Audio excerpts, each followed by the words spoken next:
My Govanen. Welcome to the Tolkien Lore Channel. I'm the Tolkien Geek, and recently I did a video on why the Peter Jackson trilogy is so great and why so many, even major book fanatics, really love them. And on the heels of that, I wanted to do a video on the other Lord of the Rings and Hobbit adaptations because they tend to get left out of a lot of discussions. I know I've talked about them some on my channel, and I've mentioned how in some ways they're actually better than Peter Jackson's trilogy. And I wanted to explore a little bit of why they're arguably better in some ways and the value that they do bring to, the love of Tolkien. One of the reasons I want to talk about this is because while you do get many things about the Peter Jackson trilogy that are so impressive, these other adaptations, the Rankin Bass and the Ralph Bakshi adaptations, have their own merits, even if they're not nearly as just purely technically impressive feats of cinema. In fact, I want to say both of the Rankin Bass films were TV movies. I don't know that they ever saw cinematic release. Ralph Bakshi, I think, did have a cinematic release, but never got a huge, following the way that Peter Jackson's trilogy did. And yet, for my money, the older I get, the more I enjoy the old animated stuff, despite the fact that they leave out a ton, and the fact that the Return of the King Rankin Bass actually not only leaves out a ton, but does alter a few things, because they're trying to cram quite a lot of stuff into a very short animated movie. But the reason I like these films so much is because even though they do leave out a ton of material, they legitimately are what a lot of people say Peter Jackson's trilogy are, which is a real attempt to capture the spirit of the books.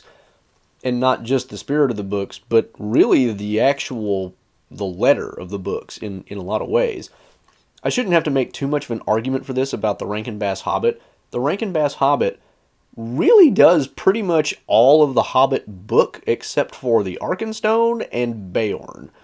And I mean, there's probably a few other things they leave out in terms of just detail, but all the major story beats are pretty much in there, other than that.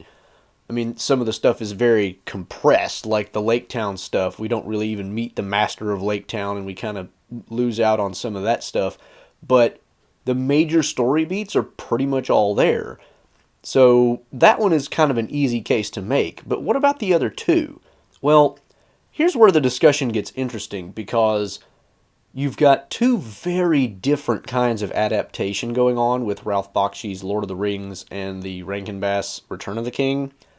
But they both have their own positives, and I think they both bring something to the table that Peter Jackson's Lord of the Rings trilogy does not. Ralph Bakshi's film, despite its flaws, actually does a really good job of being a serious adult animated movie, which, much like The Hobbit, but to a lesser degree, captures a lot of the major story beats, although it is far more compressed than the Rankin Bass Hobbit is, and as a result ends up being a pretty faithful adaptation. Now, there's still changes. Legolas is standing in for Glorfindel, whereas Peter Jackson had Arwen stand in for Glorfindel. And you have a bunch of time compression at the very beginning, and all kinds of other time compression just in general, too. So you get a lot of things that get left out or compressed to the point of basically skipping over it. But a lot of the dialogue is pulled directly from the book. A lot of the events are pulled directly from the book. The way things happen is direct from the book.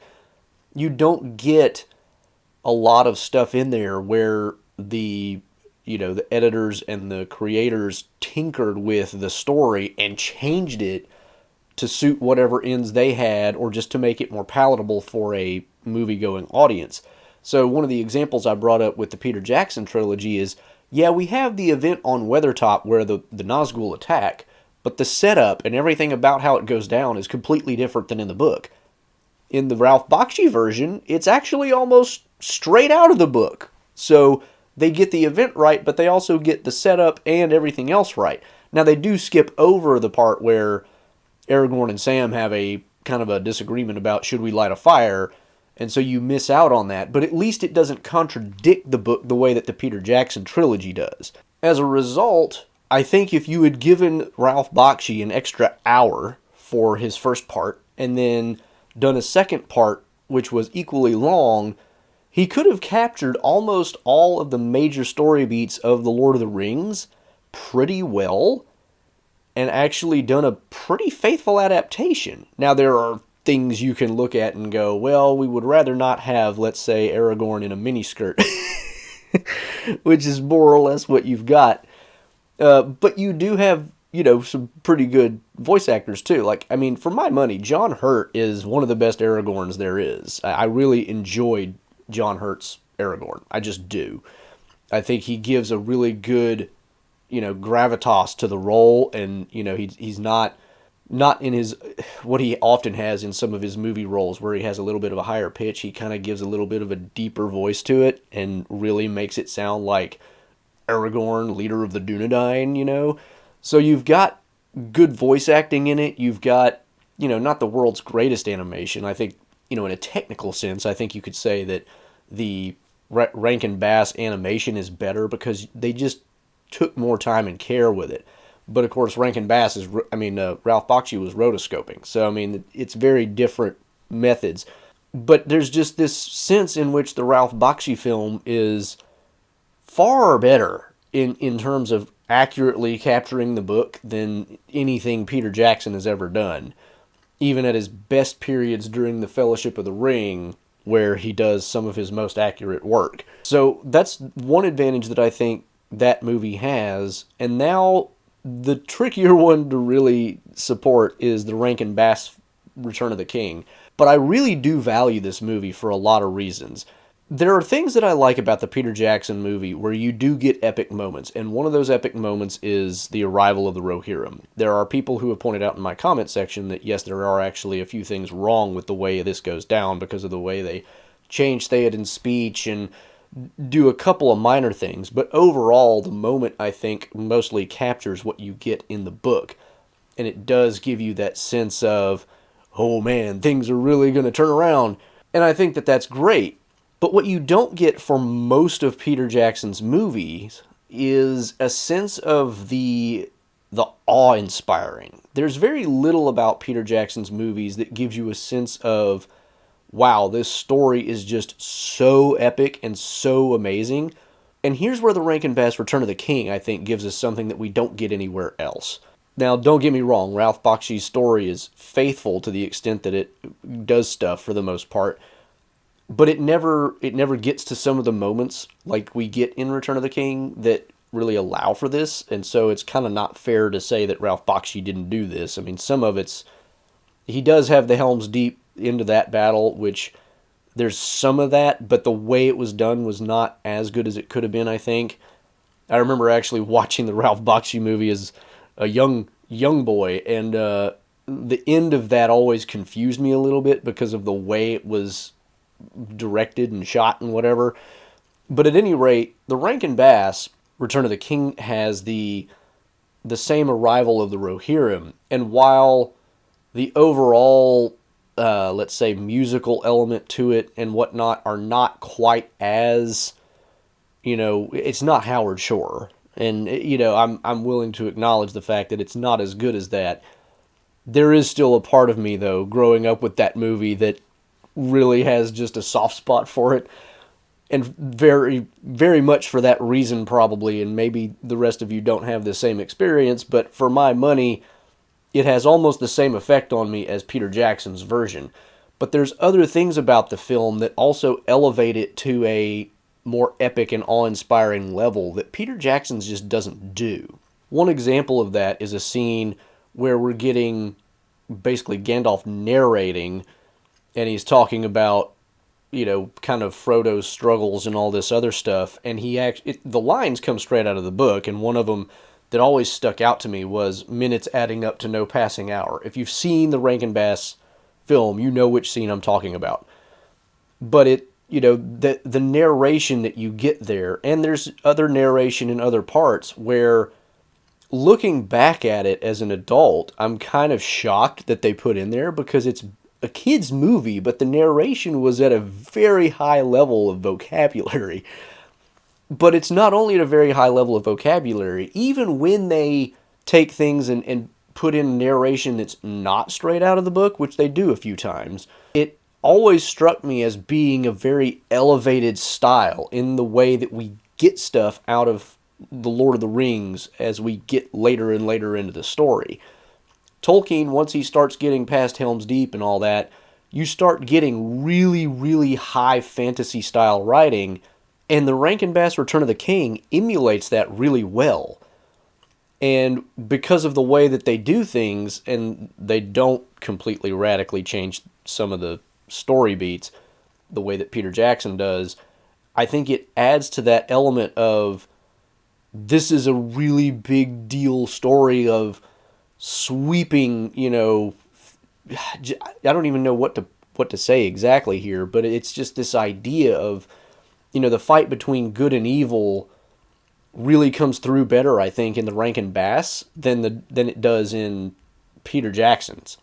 Peter Jackson's is almost not fantasy enough in some sense. There's a sense in which the real fantasy backdrop and the amazing grand sweep of the whole battle between good and evil gets kind of lost in the fact that we spend so much time being realistic with characters that we're really up close with, whereas in the animated version we get a lot of stuff that kind of keeps us at that high level, whether it's John Huston's narration as Gandalf, whether it's just the fact that the animation kind of lends itself to a more extreme kind of view of things. I mean, just anime in general tends to be very polar extreme type animation, right? Well, and there's a sense in which that kind of applies to animation generally. And the Rankin Bass Return of the King, I think, does that because it's animated. It doesn't have to shy away from the really grand scale epic stuff, whereas Peter Jackson's being live action feels like it has to be grounded and is grounded, whereas when you're watching the Rankin Bass, you don't really care about that. It's a kids movie and it's animated, so it could be as extreme as it wants. And Tolkien didn't shy away from those kind of extremes either. When you get to the Battle of the Pelennor Fields, which is a good chunk of what the Rankin Bass Return of the King is, you get a huge amount of this really sweeping idea of, like, it's the battleground of the gods type thing. And the Rankin Bass kind of actually, I think, carries that through better than a lot of Peter Jackson stuff. Peter Jackson's movies, in a lot of ways, just seems like a war movie that happens to have orcs instead of, like, Nazis or whatever other villain that you would put in a typical war movie. And so you get this sense in the Rankin Bass that you're actually dealing with more than just the characters we see on the ground. It's like there really is something bigger going on. We get that partially through the narration, because we even get, and this is actually one of my favorite parts, because in the Rankin Bass version, not only does Gandalf's encounter with the Witch King go as it should, and not have the Witch King blow up Gandalf's staff and immediately turn him into a whimpering coward, we get a bit of Gandalf narrating as soon as the Witch King flees, is when the horns of Rohan begin to blow, and he gives us the narration again straight out of the book about how victory slipped from his hand even as he reached out his hand to seize it. And so it's this thing that gives you this sense that there's more going on here than just the players on the field. These are the chess pieces, but the pieces are being moved by something bigger. And we even get the actual proper arrival of Aragorn on the Corsair ships, even though Aragorn is almost a non-character in this movie. Aragorn arrives on the Corsair ships, and it gives you that sense of, oh, the Corsairs are coming to help the orcs. But then the banner comes up, and again, we get narration from Gandalf. And again, it turns into this thing. Whereas in Peter Jackson's movies, they kind of cheapen the whole moment by, he comes up the river, and the ships come up to the harbor, and then good guys jump out. It's like, fooled you. It's like, why didn't we get the banner? Come on, really? I mean, this is such an epic moment, and that's the thing. Peter Jackson, this is one of the flaws with Peter Jackson's movies. Towards the end, he really starts costing himself a lot of points by cheapening stuff through comedy. And he does this a lot with Gimli, unfortunately, much to Gimli's expense, which is really unfair. If he wanted to be comic, he should have done it with Legolas, because Legolas is the comedian of the group. He just is. But this is the kind of difference that I'm getting at. This is the kind of thing that the Rankin Bass Return of the King actually does better, because it's not afraid to go to that extreme of, yeah, this is a war between light and dark, good and evil, and, all this stuff. It never, of course, mentions the Valar or anything like that by name, but neither does the Lord of the Rings for the most part. You do get like one reference to the Valar, maybe two, but you don't know what they are from that. And at least you do get the sense in the book that there really is something big going on beyond just what the characters are doing. And the Rankin Bass, I think, carries that in as well. So that's, the reason I wanted to talk about this is to just give an idea of, yes, here's some of the ways that Peter Jackson's trilogy was amazing. That's what I talked about in my last video. But what's really missing is a lot of this other stuff. If you could combine the faithfulness of, say, the Rankin Bass Hobbit, and to some lesser extent, the Ralph Bakshi animation, which is, and for my money, it's a good movie if you want to get a relatively accurate view of the Lord of the Rings up to the point through which it goes.